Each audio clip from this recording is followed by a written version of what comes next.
étonné de voir comment cette ville est en train de s'engloutir. La ville risque de disparaître et les gens sont dans la distraction totale. Kinbopeto, oui, mais Kinbopeto dans l'inondation, c'est utopique. Vous avez sur place des réalités assez macabres. À chaque pluie, il y a des morts. Oui. À chaque fois qu'il y a une situation d'orage, tout le monde a peur. On se demande si on ne va pas être submergé par cette pluie. Aujourd'hui, on est 12 millions d'habitants, qui fait que c'est une mégalopole qui est étouffée, qui ne tient plus compte. En fait, Kinshasa va bientôt céder parce que, à la base, Kinshasa était une ville d'essai. N'était pas une ville, était pas une capitale définitive. Kinshasa, aujourd'hui, est étouffée. On a beau sortir des slogans, Kinbopeto, on va bientôt, je crois, sortir Kin propre encore, mais dans cet étouffement, on vivra de pire en pire, en fait. La solution, c'est de construire une deuxième ville, au besoin de délocaliser les institutions, les bureaux qui sont assez importants et les banques, les encourager à construire vers Maluku. Aujourd'hui, Kinbopeto est je dirais, par rapport aux expériences que j'ai, je dirais que c'est un échec déjà. Ça ne va pas marcher. Et je sais pas, ça va pas marcher. Ça ne va pas marcher. Mais il faudrait être clair à un certain moment dans notre pays, quand on sait que la ville elle est à la base pour 500 000 habitants, aujourd'hui on est 12 millions, pourquoi pas, pourquoi se cacher, pourquoi essayer de maquiller les choses quand on sait très bien que la ville est étouffée. Aujourd'hui, regardez la cité du fleuve. Elle était inondée. Bon, en 3 ans, avec la volonté, il faudrait aussi avoir l'équipe qu'il faut, parce que si on est sur terrain, on se rend compte que le chef de l'État n'a pas une équipe assez costaud. Et ça, c'est vérifiable, parce que dans le tas, on a eu à voir des conseillers qui se sont fait arrêter pour diverses raisons. On a eu également à voir des situations de détournement de fonds auxquelles on a accusé, je crois, même certains collaborateurs. Et il y a encore des dossiers d'affaires 15 millions, on va encore voir 10 millions. Je pense que c'est quand même des dossiers qui essayent, jusqu'à preuve du contraire, qui ont un peu décrédibilisé l'image de l'équipe du chef de l'État, parce que voilà, l'image d'un président de la République se veut être irréprochable et surtout travailleur. Mais bon, il a quand même encore cette garantie, parce que j'espère qu'il va changer son équipe et surtout intégrer les jeunes. Il ne faudrait pas baisser les bras, il faudrait aussi, à nous Congolais, d'encourager notre armée et de surtout collaborer avec l'armée pour faire en sorte que cette guerre prenne fin définitivement, parce que c'est quand même alarmant. Il y a des situations irréparables, des situations vraiment irréparables.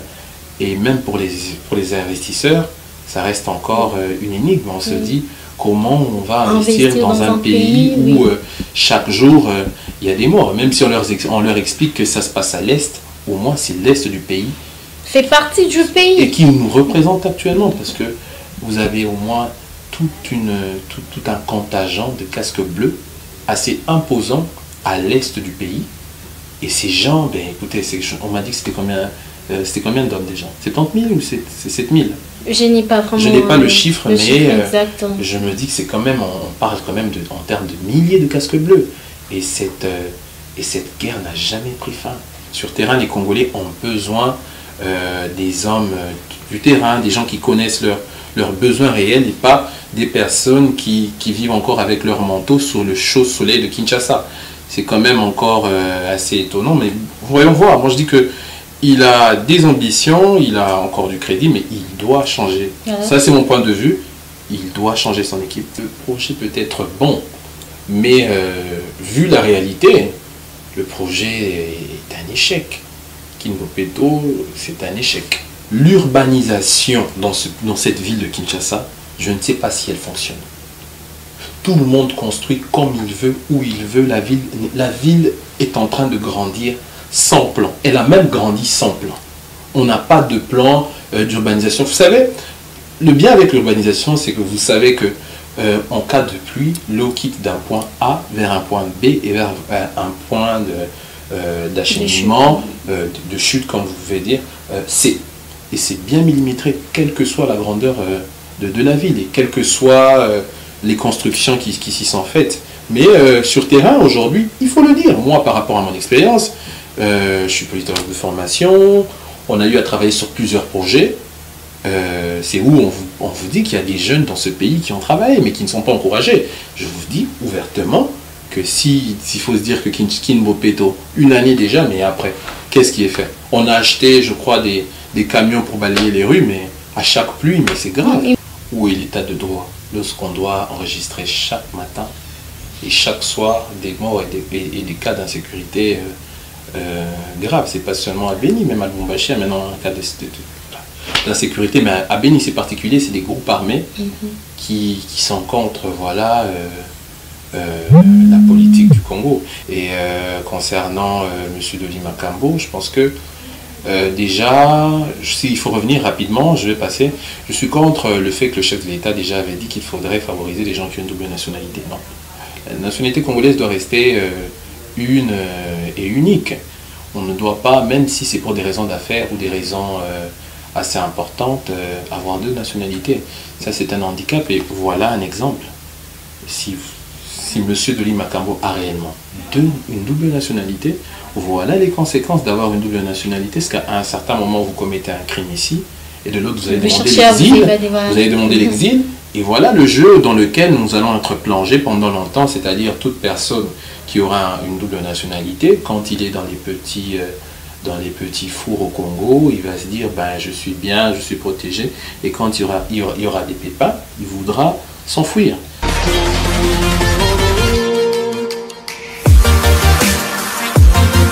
Bonjour et bienvenue dans votre émission Au cœur de l'actualité. Chers internautes, ça fait un bout de temps que j'ai disparu, mais me revoilà pour vous servir. Et aujourd'hui, comme d'habitude, dans cette émission, nous parlons sur l'actualité du pays, de notre pays, la République démocratique du Congo.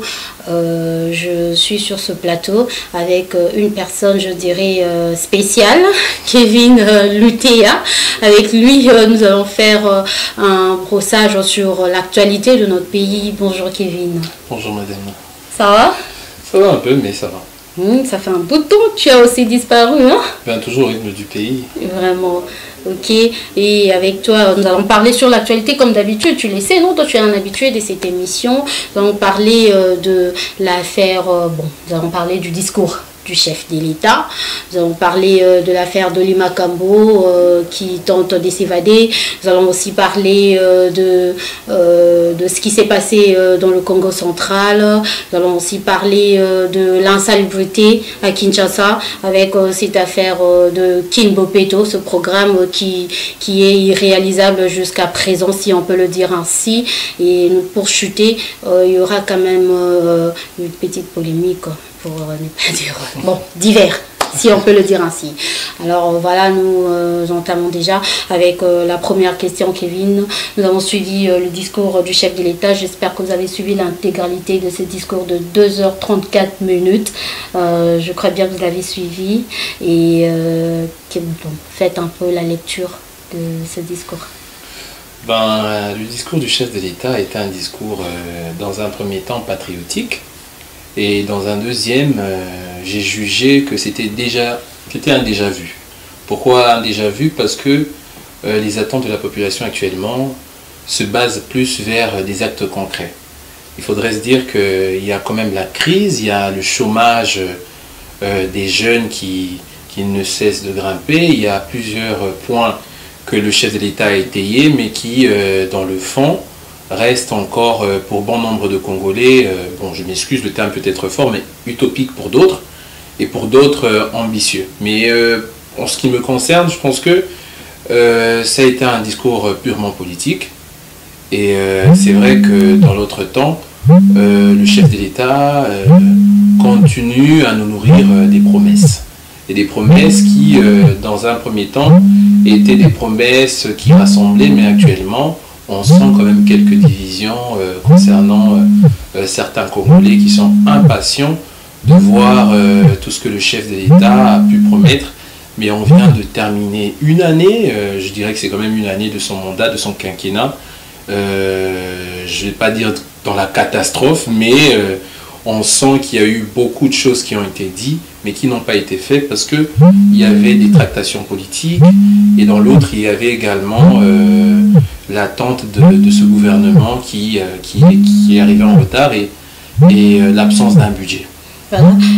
Il a essayé de faire un bilan dans son discours et il a cité quelques programmes qui ont été réalisés, que bon nombre, ou peut-être on peut dire un autre camp qui ne soutient pas le chef de l'État refuse de l'approuver, comme par exemple la gratuité de l'enseignement. Il affirme que c'est un programme qui est réussi, mais jusque-là, personne ne veut l'admettre, Kevin. Bon, la gratuité de l'enseignement, je veux dire que déjà, c'était prévu bien avant, mais le chef de l'État a quand même mis en œuvre, je dirais, cette gratuité, bien qu'elle n'est pas encore effective, mais c'est quand même un bon programme, mais qui aurait nécessité un peu plus d'études. Parce qu'on sait le voir, il y a quand même des écoles qui ont refuté cela, parce qu'il y a des tiraillements encore entre l'État et la gestion de ces écoles. On ne peut pas parler de la gratuité de l'enseignement sans fonctionnement. Après, c'est vrai que c'est un bon projet. Moi, déjà, j'approuve. Mais... Il y a certaines écoles essayer un peu d'éclairer, il y a certaines écoles qui ont perçu leurs frais de fonctionnement il n'y a pas longtemps. Dernièrement ici, il y a certaines écoles qui ont déjà reçu ces frais de fonctionnement. Oui, mais bien sûr, mais on remarque encore, on sait voir sur l'ensemble du territoire quelques points de résistance, de marche. On a vu des élèves avant-hier, je crois que c'était à Lubumbashi, il y a eu quand même des élèves qui ont marché, même ici à Kinshasa, je crois que c'était hier. Il y a quand même des points de résistance. On attend à ce que cela soit effectif. Et moi, je pense que, voilà, bon, c'est quand même, on a quand même, je dirais, la grâce d'avoir un chef de l'État qui croit en ce qu'il veut faire. Mais de l'autre côté, je dirais qu'il a quand même un problème avec peut-être son entourage et peut-être que même ce programme a été un peu mis en avant de façon assez pressée. Je pense qu'il fallait attendre que le budget soit établi, que l'étude de faisabilité soit effective et passer justement à la concrétisation de ce dit projet. Mais bon, voyons voir, on reste encore confiant sur cette gratuité qui est un idéal, c'est-à-dire quelque chose qu'on aimerait bien atteindre. Voilà, qu'il y ait des promesses, voilà, en tout cas, si on peut faire la synthèse de ce discours, nous sommes encore dans cette bulle de promesses. Oui, des promesses et tout. Est-ce que vous lui accordez du crédit pour le reste de son quinquennat? Bon, du crédit, je dirais qu'en tant qu'activiste et en tant qu'analyste politique, je dirais du crédit, oui, du crédit, parce que voilà, il a un quinquennat, il lui reste encore, je dirais, 3 ans, parce que la dernière année, elle est électorale, donc c'est 4 ans, mais 3 ans de travail, et on se dit qu'il peut à tout moment rebondir, mais jusque-là... En 3 ans, est-ce possible? Bon, en 3 ans, avec la volonté, il faudrait aussi avoir l'équipe qu'il faut, parce que si on est sur terrain, on se rend compte que le chef de l'État n'a pas une équipe assez costaud. Et ça, c'est vérifiable, parce que dans le tas, on a eu à voir des conseillers qui se sont fait arrêter pour diverses raisons.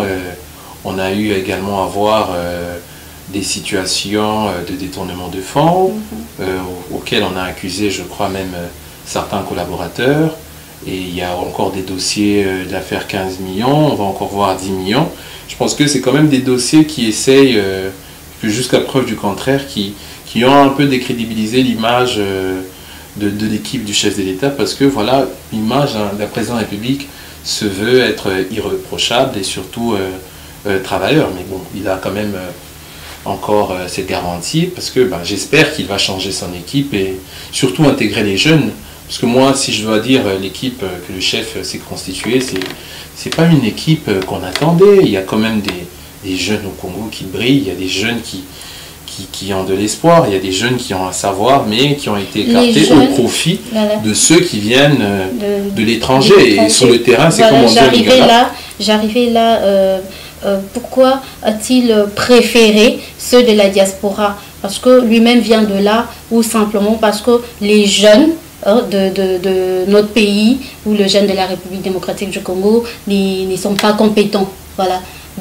D'où provient ce choix, en fait, si on peut le dire ainsi? Moi, personnellement, je pense que ça peut être un choix de récompense. Et après, bon, après, il sait lui-même ce qu'il a pu faire, mais le choix n'était pas judicieux parce que sur terrain, il y a quand même, comme on dit en Lingala, quelqu'un qui vit dans une autre réalité, qui vient dans une entité qui ne sait pas contrôler les us et coutumes. On sait le voir avec plusieurs de ses conseillers.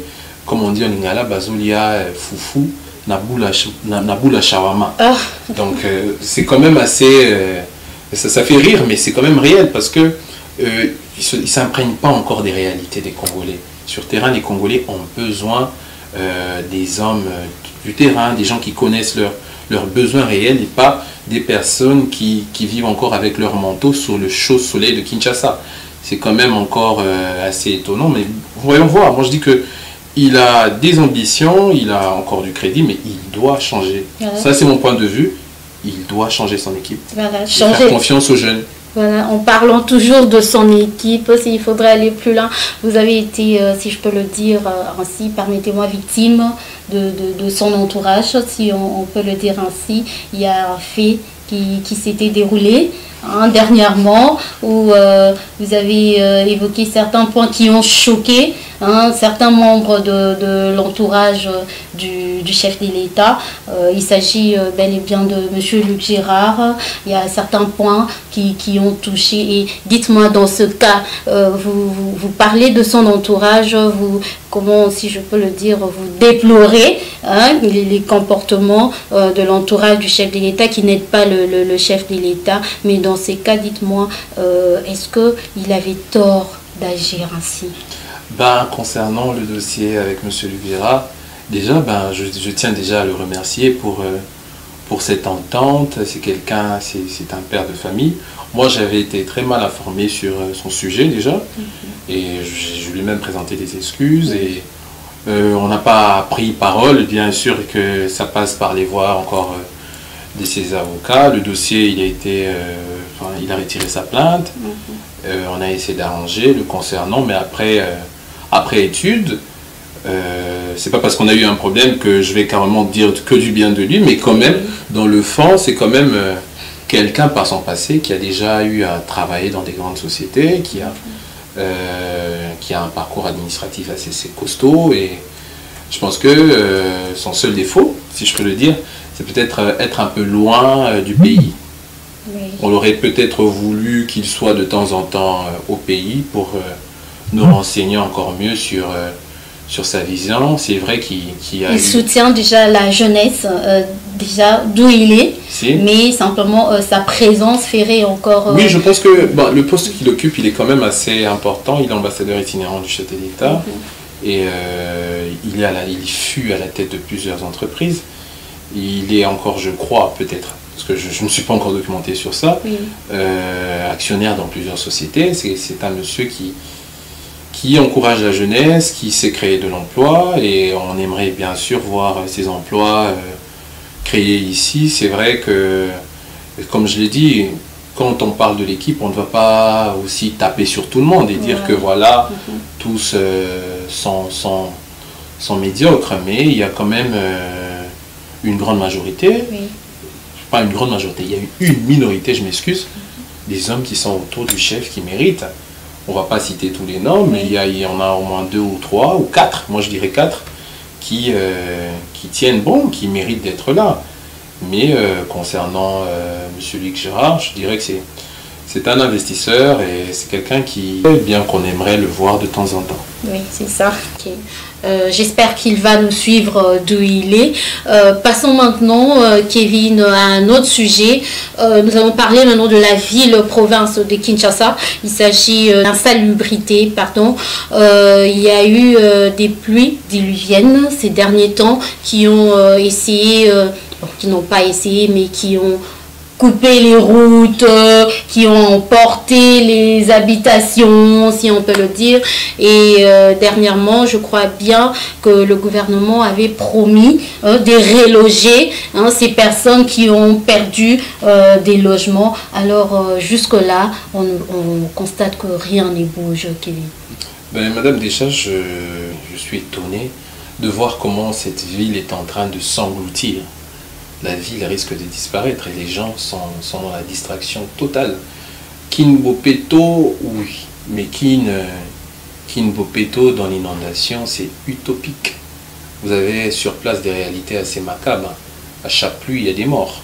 Oui. À chaque fois qu'il y a une situation d'orage, tout le monde a peur. On se demande si on ne va pas être submergé par cette pluie. En parlant de Kin Bopeto là, c'est un programme, comment on peut dire, un programme vide ou qu'est-ce qui se passe? Moi, personnellement, ça fait plus de 4 mois qu'ils ont lancé ce programme, mais en tout cas, les poubelles qu'ils ont placées au coin des rues, qu'on n'arrive pas à vider, les poubelles qui débordent, et il y a presque des bouteilles plastiques partout dans les rivières qui inondent les rivières et tout. On se demande où en est-on avec ce programme, vraiment. En fait, avec Kin Bopeto, je pense que c'est vraiment, c'est comme je dis, c'est comme la gratuité de l'enseignement. Le projet peut être bon, mais vu la réalité, le projet est un échec. Kin Bopeto, c'est un échec. Moi, je me rappelle encore lorsque j'étais étudiant, avec quelques camarades, on a pu écrire un grand projet sur la construction d'une deuxième ville, Kinshasa 2, au niveau de Maluku. Pour la petite histoire, vous allez vous rendre compte que Kinshasa, à la base, à l'époque coloniale, était construite pour 500 000 habitants. Aujourd'hui, on est 12 millions d'habitants, qui fait que c'est une mégalopole qui est étouffée, qui ne tient plus compte. En fait, Kinshasa va bientôt céder parce que, à la base, Kinshasa était une ville d'essai. N'était pas une ville, était pas une capitale définitive. C'est pas parce que les gens veulent se concentrer sur non, déjà à la base, on vous dit. Non, mais c'est tout le monde qui veut habiter le centre-ville. Ben, la situation du pays. Il n'y a personne qui veut aller à Maluku, il n'y a personne qui veut aller à Ntsele, Mimosa. C'est tout le monde qui veut se concentrer à Gombe, Limete. Ben, dites-moi, avec tout ça, comment est-ce qu'on fera pour régler tout ce problème, en fait? C'est vrai, il y a une concentration, mais après, au-delà de cette concentration, la ville n'était pas construite pour 12 millions d'habitants. Et la grande réponse, c'est qu'il faudrait construire une deuxième ville. Au besoin, on a vu au Sénégal, ils sont en train de construire une deuxième ville, pas loin de la capitale, en fait. C'est toujours la capitale, mais qui va avoir une extension juste à côté. C'est pareil avec Kinshasa. Maluku, c'est quand même vaste, c'est plus grand que Kinshasa, mais Maluku n'est pas construit, et même le choix a été porté sur Maluku. Il y avait des investisseurs qui étaient déjà en vue pour construire cette ville. On a eu à déposer notre projet à l'époque, je crois que c'était à l'ex-chef de l'État, mais je ne sais pas si le projet lui est parvenu, mais c'était un projet qui tenait compte de toutes les réalités. Vous prenez le réseau hydroélectrique, il travaille plus. Kinshasa, aujourd'hui, est étouffé. On a beau sortir des slogans, Kin Bopeto, on va bientôt, je crois, sortir Kin propre encore, mais dans cet étouffement, on vivra de pire en pire, en fait. La solution, c'est de construire une deuxième ville, au besoin de délocaliser les institutions, les bureaux qui sont assez importants et les banques, les encourager à construire vers Maluku. Pourquoi pas prendre tout ce qui est important comme bureau ou institution, les déménager à Maluku. Ça fera en sorte que ça va désengorger la ville de façon naturelle, même s'il n'y a pas les moyens. Mais lorsqu'on revient sur une réalité, aujourd'hui, Kin Bopeto est je dirais, par rapport aux expériences que j'ai, je dirais que c'est un échec déjà. Ça ne va pas marcher. Et je sais pas, ça va pas marcher. Ça va pas marcher. Mais il faudrait être clair, à un certain moment dans notre pays, quand on sait que la ville elle est à la base pour 500 000 habitants, aujourd'hui on est 12 millions, Pourquoi pas? Pourquoi se cacher? Pourquoi essayer de maquiller les choses quand on sait très bien que la ville est étouffée? Aujourd'hui, regardez la cité du fleuve.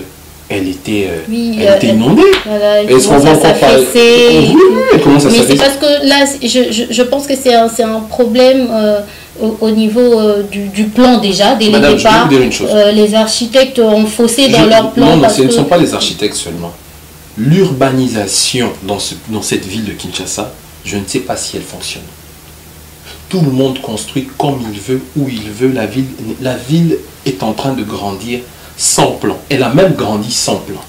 On n'a pas de plan d'urbanisation. Vous savez, le bien avec l'urbanisation, c'est que vous savez que en cas de pluie, l'eau quitte d'un point A vers un point B et vers un point d'acheminement, de chute, comme vous pouvez dire, C. Et c'est bien millimétré, quelle que soit la grandeur de la ville et quelles que soient les constructions qui s'y sont faites. Mais sur terrain, aujourd'hui, il faut le dire, moi, par rapport à mon expérience, je suis politologue de formation, on a eu à travailler sur plusieurs projets. C'est où on vous dit qu'il y a des jeunes dans ce pays qui ont travaillé, mais qui ne sont pas encouragés. Je vous dis ouvertement que s'il faut se dire que Kinbopeto, une année déjà, mais après, qu'est-ce qui est fait? On a acheté, je crois, des camions pour balayer les rues, mais à chaque pluie, mais c'est grave. Et moi, je pense que c'est aussi un problème de mentalité, Kevin.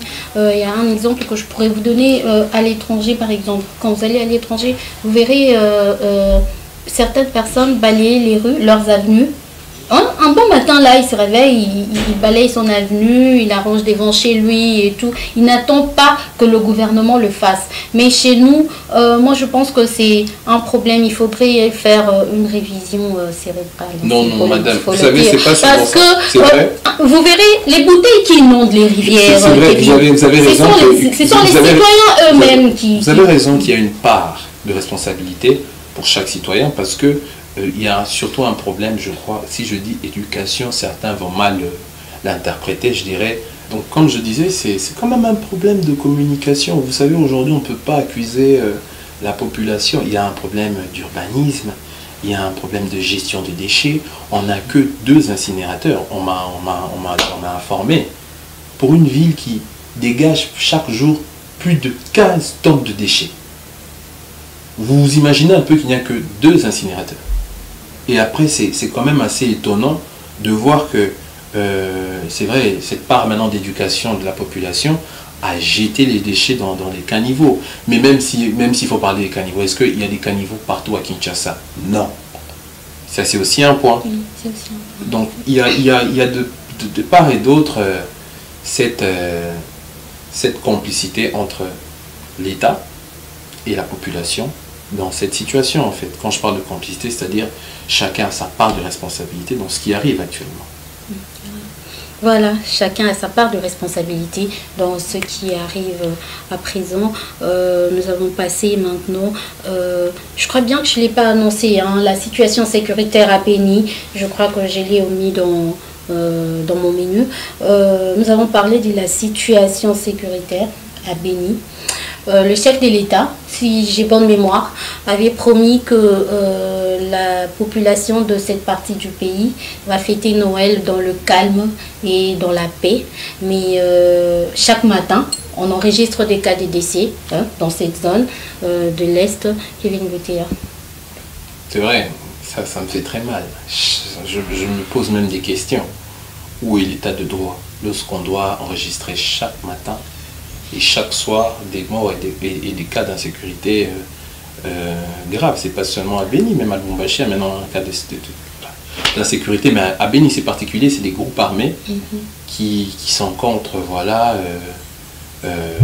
politique du Congo. Et c'est où je dois être d'accord avec le président Félix-Antoine Tshisekedi. C'est quelqu'un qui sur ce point, même si on va dire que sur le point social jusque-là ça va encore de l'aide, mais sur le point sécuritaire, on sent en lui un combattant. Oui. On sent en lui un combattant. Cette volonté d'agir, et sur terrain, c'est remarquable.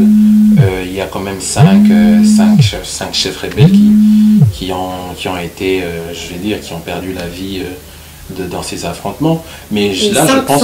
ils ont récupéré, je crois, 5 armes et tout. Et je pense que la guerre, c'est vrai, elle est mauvaise, mais au moins sur ce point, il faudrait encourager le président de la République à continuer dans cette voie et à éradiquer cette guerre, parce que ça fait 15 millions de morts qu'on a eu dans ce pays. Jusque-là. Et là, je dis qu'il y a aussi une part de complicité avec certaines forces étrangères, parce qu'on conçoit mal que ces rebelles soient de nationalité, pour la plupart, ne sont pas congolais, c'est des rebelles rwandais, ougandais, burundais, qui se maquillent d'être congolais. Ça, c'est connu de tous. Et après, une part aussi de la communauté internationale qui ne veut pas reconnaître ce génocide. Parce que je dis que c'est un génocide, parce qu'il y a quand même 15 millions de morts, et l'insécurité qui est grandissante. Il faut se dire qu'il faudrait aussi encourager nos militaires, et sur ce point, pourquoi pas leur donner une prime assez spéciale qui fera en sorte que le Congolais prenne conscience. De leur salaire. Oui, mais je pense que ce n'est pas quand même toujours suffisant. Il faudrait toujours... je sais que le président de la République, il suit mes publications. Je pense qu'il suivra également l'émission. Je tiens à l'encourager, lui dire qu'il ne faudrait pas baisser les bras. Il faudrait aussi, à nous Congolais, d'encourager notre armée et de surtout collaborer avec l'armée pour faire en sorte que cette guerre prenne fin définitivement. Parce que c'est quand même alarmant. Il y a des situations irréparables, des situations vraiment irréparables. Et même pour les investisseurs, ça reste encore une énigme. On se dit comment on va investir dans un pays où chaque jour il y a des morts. Même si on leur explique que ça se passe à l'Est, au moins c'est l'Est du pays. Fait partie du pays. Et qui nous représente actuellement, parce que vous avez au moins tout un contingent de casques bleus assez imposant à l'Est du pays. Et ces gens, ben écoutez, on m'a dit que c'était combien d'hommes déjà? 70 000 ou c'est 7 000? Je n'ai pas vraiment... Je n'ai pas le chiffre, mais exact. Je me dis que c'est quand même, on parle quand même en termes de milliers de casques bleus. Et cette guerre n'a jamais pris fin. Et c'est quand même... Raison pour laquelle la population des Béni a même demandé le départ de la MONUSCO. Et je pense que cette situation doit nous interpeller en tant que Congolais, en tant qu'analystes.